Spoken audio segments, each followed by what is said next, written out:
Assalamualaikum warahmatullahi wabarakatuh. Halo anak-anak, bertemu lagi dengan Ibu dalam mata pelajaran Bahasa Indonesia kelas 11. Oh iya, untuk pertemuan kita pada hari ini itu berbeda ya dari pertemuan kita sebelum-sebelumnya.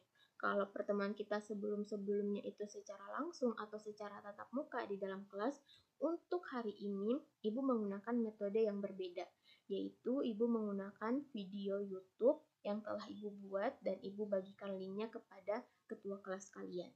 Jadi Ibu berharap kalian menonton video ini sampai selesai ya untuk menambah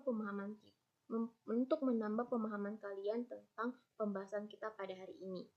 Dan Ibu berharap kalian tetap menjaga eksistensi kalian dalam mengikuti pembelajaran walaupun dengan metode yang berbeda. Oke. Jadi Ibu langsung saja pada pembahasan kita pada hari ini. Pembahasan kita pada hari ini itu membahas topik yang sangat menarik, yaitu mengenai teks ceramah. Anak-anak, ketika kalian mendengarkan tentang teks ceramah, pastinya kalian langsung berpikir kalau teks ceramah itu hanya dibacakan oleh ustaz atau ustazah saja. Kan kalau kita mendengar kata teks ceramah itu berkaitan dengan hal agama. Sebenarnya tidak ya anak-anak.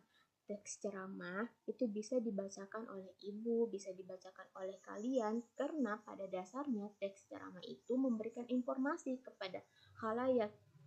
Jadi, agar kalian bisa mengetahui lebih dalam tentang teks ceramah itu seperti apa, jadi kalian harus nonton video ini sampai selesai.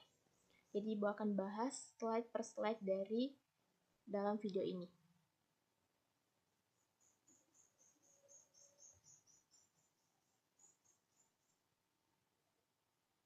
Baik, untuk pembahasan pertama, Ibu akan membahas terlebih dahulu apa sih pengertian dari teks ceramah ini. Jadi di dalam slide yang ada di dalam video yang kalian nonton, itu Ibu mengambil dua pendapat, yaitu menurut Kosasih dan juga menurut Rahmat. Jadi Ibu akan bahas satu persatu dari kedua pendapat ini. Yang pertama, menurut Kosasih tahun 2017 halaman 12, dia mengatakan bahwa teks ceramah merupakan sebuah karangan yang berisi tentang suatu topik tertentu yang ditulis dengan tujuan untuk dibacakan di depan umum. Terus pendapat yang kedua dari Rahmat tahun 2018 halaman 23, teks ceramah adalah jenis teks yang disiapkan untuk menyampaikan gagasan secara lisan kepada khalayak dengan tujuan memberikan pengetahuan dan pemahaman tentang suatu hal. Jadi dari dua pendapat ini, kita bisa menyimpulkan kalau teks ceramah itu berisi suatu informasi yang dimana informasi ini kita bagikan kepada khalayak. Seperti itu ya. Kita beralih lagi ke pembahasan selanjutnya dari teks ceramah, yaitu berkaitan mengenai struktur ceramah itu apa. Jadi, struktur dari teks ceramah itu terbagi menjadi 3 anak-anak. Yang pertama ada pembuka, yang kedua ada isi, dan yang ketiga ada penutup. Bagian pertama yaitu pembuka, ini bertujuan untuk menarik perhatian audiens dan memberikan gambaran tentang isi ceramah. Terus yang kedua, isi, merupakan inti dari ceramah di mana pembicara menyampaikan gagasan utama secara terstruktur dan mendalam. Terus yang ketiga, penutup, bertujuan untuk menyimpulkan isi ceramah dan memberikan kesan mendalam kepada audiens.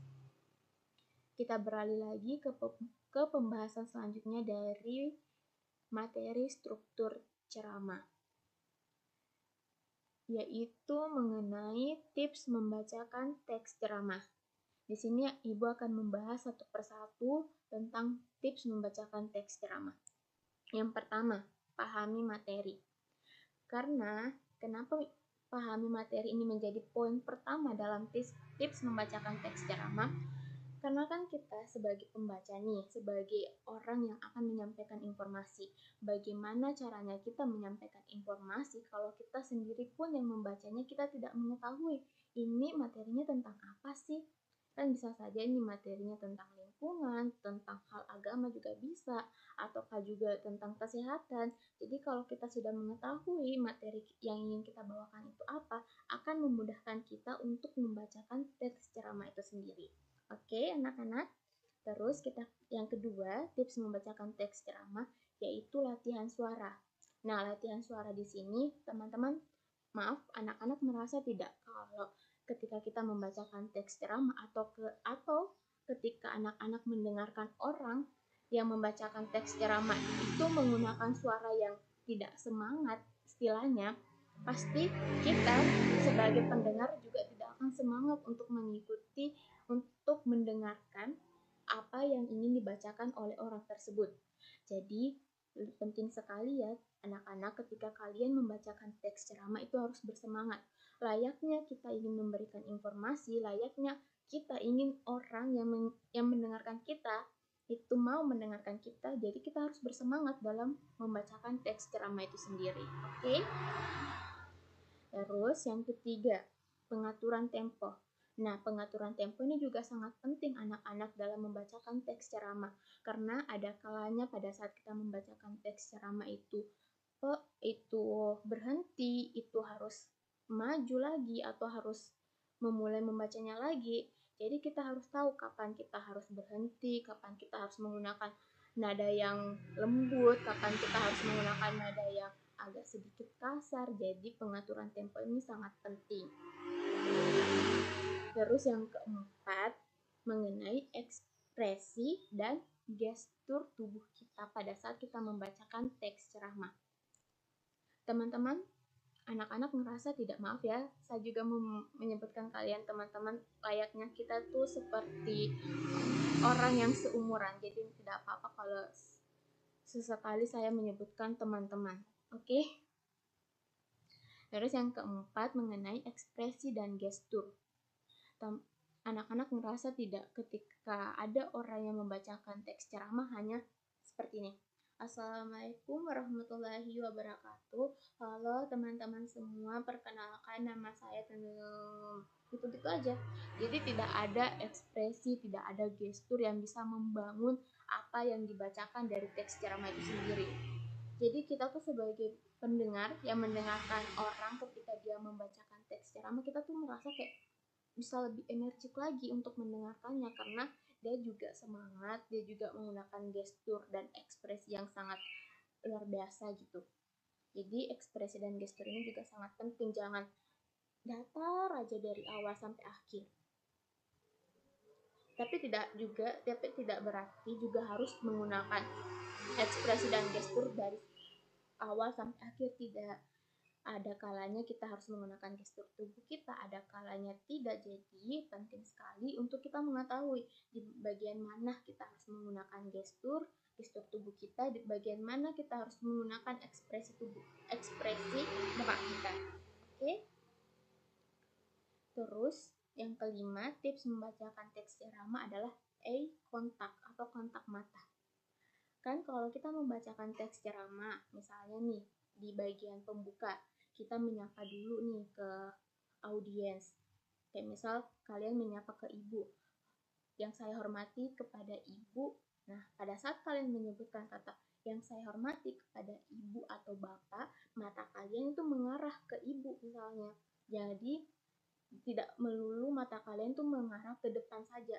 Ada kalanya mata kalian harus mengarah ke samping kanan kalian atau harus ke samping kiri kalian, jadi tidak melulu menghadap ke samping ke depan.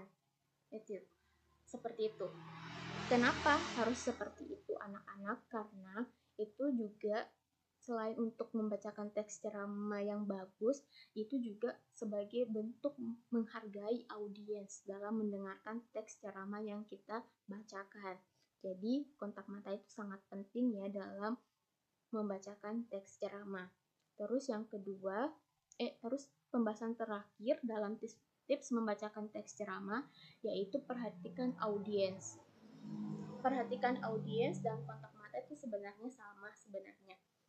Tapi kalau dalam perhatikan audiens itu lebih ke apa ya? Intinya sama gitu. Intinya sama dengan kontak mata. Kalian pasti ngerti lah, lebih ngerti daripada ibu. Oke, kita beralih ke pembahasan terakhir dari teks ceramah.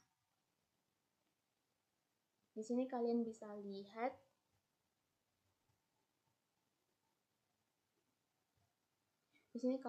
lihat dan baca tentang contoh teks ceramah yang ibu bagikan, yaitu judulnya mengenai menghadapi tantangan pendidikan di era digital ini. Jadi ibu akan bacakan contoh teks ceramah ini, jadi kalian harus perhatikan bagaimana sih contoh yang benar dalam membacakan teks ceramah. Assalamualaikum warahmatullahi wabarakatuh. Yang terhormat Bapak, Ibu Guru, serta teman-teman yang saya cintai. Terima kasih atas kesempatan yang diberikan kepada saya untuk berbagi pandangan mengenai tantangan yang dihadapi dalam dunia pendidikan di era digital ini. Di era digital, pendidikan tidak hanya berkutat pada buku dan teori, tetapi juga pada kemampuan menggunakan teknologi dengan bijak. Teknologi membawa peluang besar, namun juga tantangan terutama dalam menjaga fokus belajar dan memanfaatkan teknologi untuk hal positif. Kita perlu belajar untuk membedakan informasi yang bermanfaat dari yang tidak. Pendidikan di era digital juga menuntut keterampilan berpikir kritis, kreativitas, dan kemampuan kolaboratif yang lebih tinggi. Demikian yang bisa saya sampaikan pada kesempatan kali ini. Semoga kita semua bisa bijak dalam menghadapi tantangan di era digital ini dan tetap memanfaatkan teknologi untuk kepentingan kita. Terima kasih atas perhatian teman-teman sekalian. Wassalamualaikum warahmatullahi wabarakatuh. Nah, itu tadi anak-anak contoh membacakan teks ceramah dari ibu. Ibu yakin kalian bisa lebih daripada ibu ketika kalian membacakan teks ceramah. Oke? Semoga apa yang ibu sampaikan pada kesempatan kali ini itu bisa menambah pemahaman kalian, terutama dalam materi teks ceramah.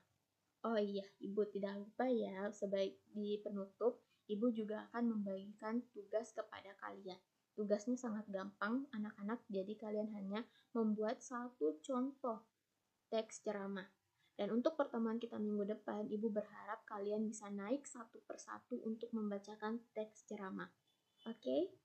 Jadi ibu berharap kalian mengerjakan tugas ini dan bisa membacakan teks ceramah dengan baik. Semoga kalian sehat-sehat terus dan semangat terus dalam mengikuti pembelajaran. Ibu akhiri untuk pembelajaran kita pada hari ini dengan ucapan wabillahi taufiq wal hidayah. Wassalamualaikum warahmatullahi wabarakatuh. Oh iya, kalau kalian juga ingin bertanya atau ingin ada materi yang kalian belum pahami, kalian boleh chat ibu ya. Oke, dadah.